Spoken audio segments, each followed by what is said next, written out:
Okay, 15 students showed up today with a 10-yard zero. I explained the benefits of a 15 and how it translates into more distance.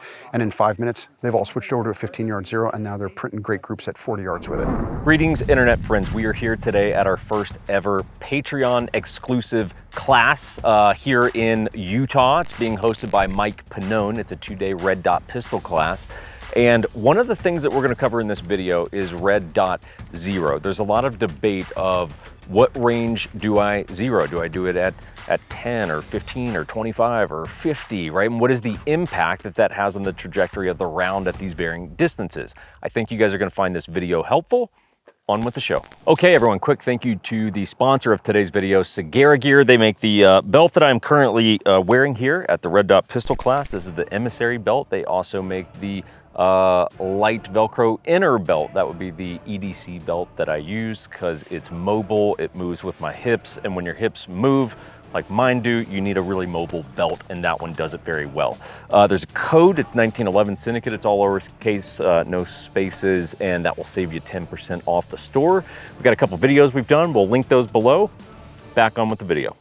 Gents, let's talk about, everybody's shooting a red dot, so let's talk about zeroing your red dot, right? There's a lot of different methodologies on it, and there's a lot of different concepts that people have. Try and keep it pretty quick, pretty down and dirty, right? The zeros that you will see are 10, 15, and 25 overwhelmingly. Okay, those are the 3 different ones. Let's look at the zero from the perspective of shooting application, okay? I'm shooting at the practical distances of the system that I have based on my ability to see. Okay, that's what that zero, a zero is a calibration of a machine, okay? So I want the flattest shooting gun in the most likely engagement range given my caliber, my optic, and my application, okay?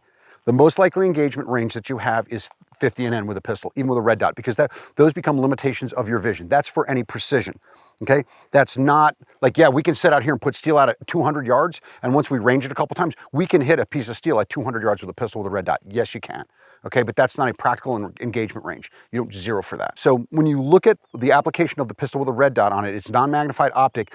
The limits of your vision are greater than the limits of the gun or the optic per se. If you go with a 10, 15, or 25, they're all relatively close. I know people that do it at 10, okay? They say it because that's the most likely range at close distances and there's no offset because it's gonna be your height over bore, like on a rifle, okay? Your height over bore is gonna have an effect. The effect is gonna be almost nothing. What's the height over bore of that gun? 1/4 inch? Okay, that's not, if you're doing little gibbers, shooting one little black pasty at 3 yards for your standards, okay, yeah, it's gonna be an issue. But in real terms, the height over bore means nothing, okay? It means nothing. Now, 10 yards, if you zero at 10 yards, I don't care. If you zero at 15 yards, I don't care. If you zero at 25 yards, I don't care. What I do care about it is that you know where your pistol prints at any given distance.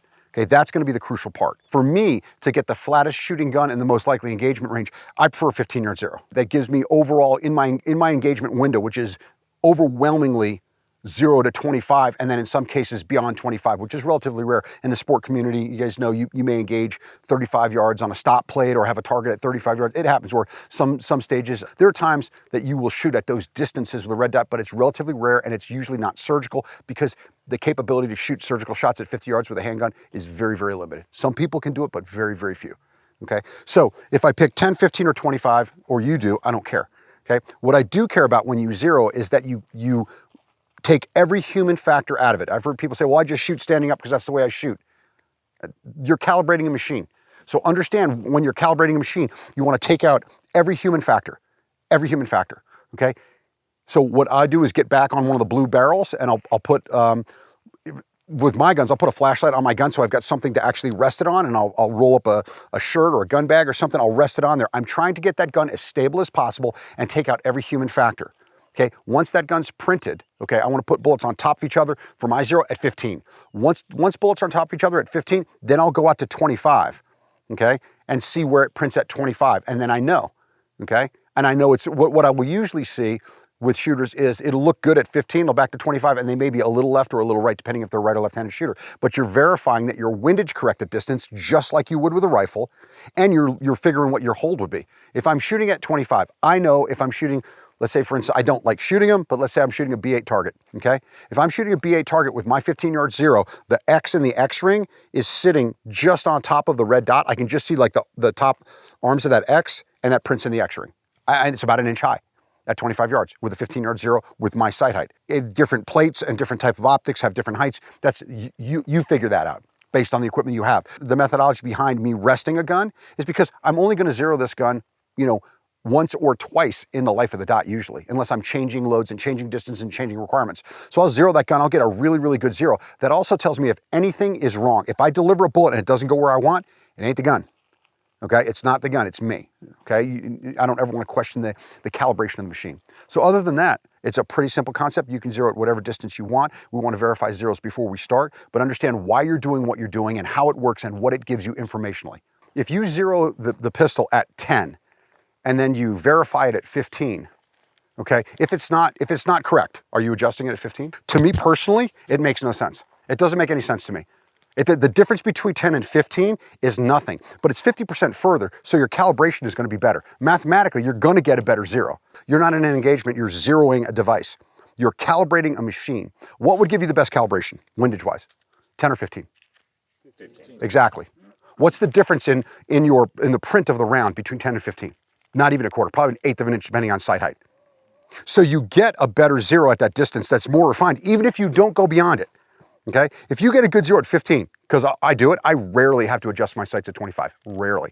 And I usually do it because I want to, not because I have to, okay? So I look at it, I get a substandard zero at 10, and then I go to 15 and verify it when I could just zero it at 15, and the difference in engagement range from 15 to 0 or 10 to 0 is about an eighth of an inch, which is not what you can actually even see.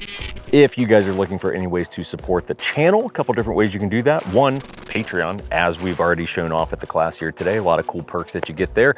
And then if you need real estate help, just go to 1911syndicate.com. We have at least one client out here today, and what do I feel like there's a second one if I look in the group over there. So if you guys need real estate help, let us know. We work nationwide, not just here in Utah. Back with the video. If I zero at 15 or zero at 10, effectively, if I hand you my gun and I say, I've got a 10-yard zero and you shoot it on a speed stage, it's identical to your gun, okay? It's identical.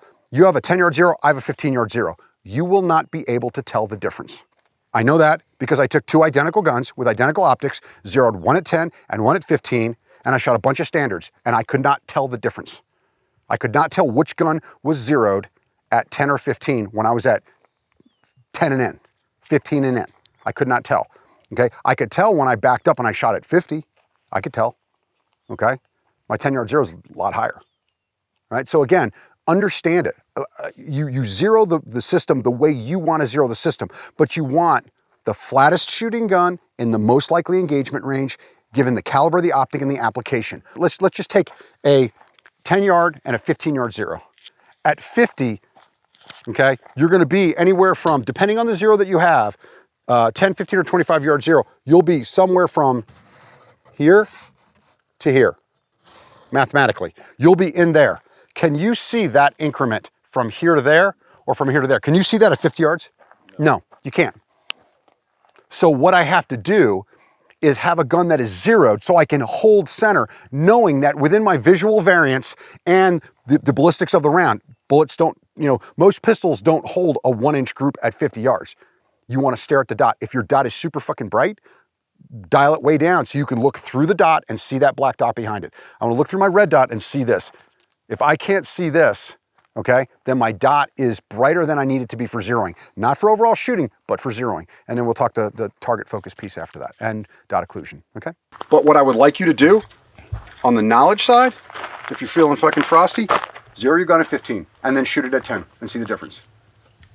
But you could zero at 15, get a good zero at 15, and you cannot verify a distance, but you're far enough that your distance will still be good. We can zero at 15 and then go to 25 and your zero will still be good. Zero at 10, it may or may not be good, and it also depends on the size of the thing that you're shooting at. Started, that's the last 5 right there. Okay.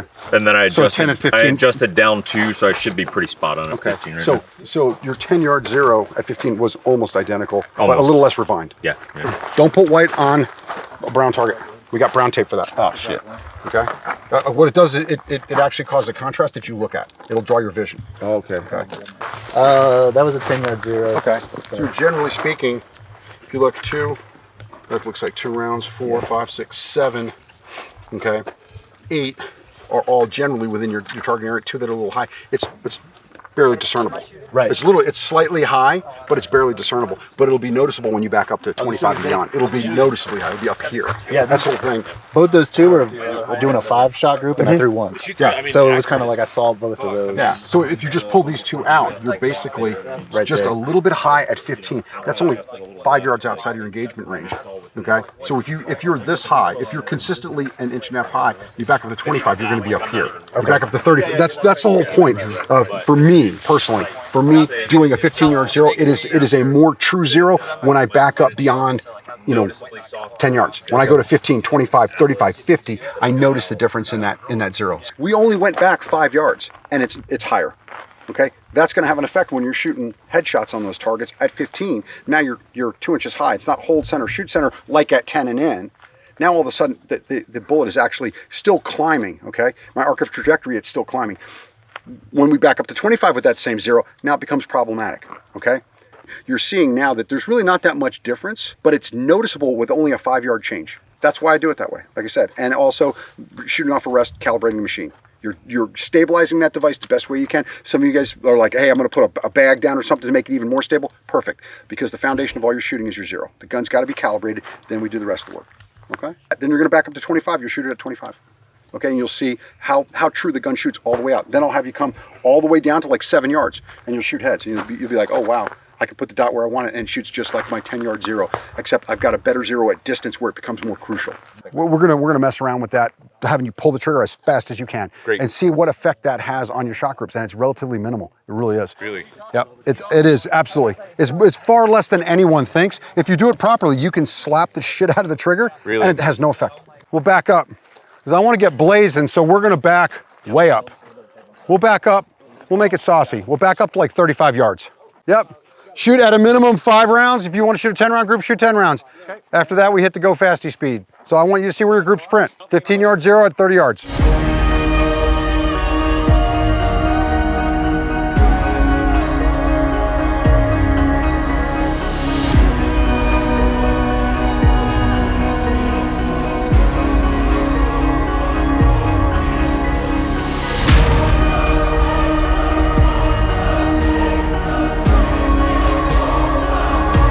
What's up with that? Whose target's that? That's really consistent pull. That's a consistent pull right, which to me looks like I would call that a zero. I wouldn't call that pulling right. That's way too consistent, but you tell me. Talk about how distance masks stuff. Okay, Corey's that's a good group for 40 yards. Okay, he had one bad one, which turned out to be the only one at the back. But he's shooting good groups at 40 yards, and it looked really centered at 15. It looked dead on, like he was on. Okay, see how short distance zeros mask imperfections? When you back up at distance, he's what? That's 5.5 inches right there. So he's 5.5 inches to the right when he went from 15 to 40. That's why I like a further zero to start with, and that's why you have to verify at distance. What do I hold on? I'm holding actually right here, okay? I'm looking at the dot, I'm target focused even at distance. I'm looking at the dot and pressing the trigger. That's my fault. That's where my group prints at 40 yards, okay? Because my dot is right here. I've got a 15-yard zero at that distance. My dot is sitting right there, and that black dot is what I'm staring at. The little red dot's dancing underneath it. I acknowledge it, but I don't stare at it. But that's one, the predictability of the zero, okay, the refinement, it's windage correct. Two, that also is attributable to target focus. My focal point is where the gun will drive to. So I'm looking at that at 40 yards, and I can see that underneath it is a red ball that's going like this, and that's what it prints. Like I said, that was me. That was me. I remember when I did that one, because actually the gun was kind of floating and it kind of jinked like that and fired. So, but I'm still happy with that. It's still center axis, and it's predictably where it should be, okay? The zero is crucial. Once you've got a good zero, dude, the tool will do whatever you can do with it. And a final thank you to today's other video sponsor, FLP Firearms Legal Protection. There's a code you guys can plug in. It's 1911. It saves you about 1/3 off the different services there. If you CCW a gun, or if you have a firearm in your home or a tomahawk in your truck and you wind up in a legally justified self-defense scenario, they will cover you. Unlimited attorney fees. You got the attorney hotline, which is nice because when you call, you don't talk to like a customer service rep. You actually get an attorney on the other end of the line. There's a couple different plans, whether it's just you or if you have family or if you travel or stay in your state. So we'll have that linked below. Check it out. Thanks to those guys. We'll see you next time.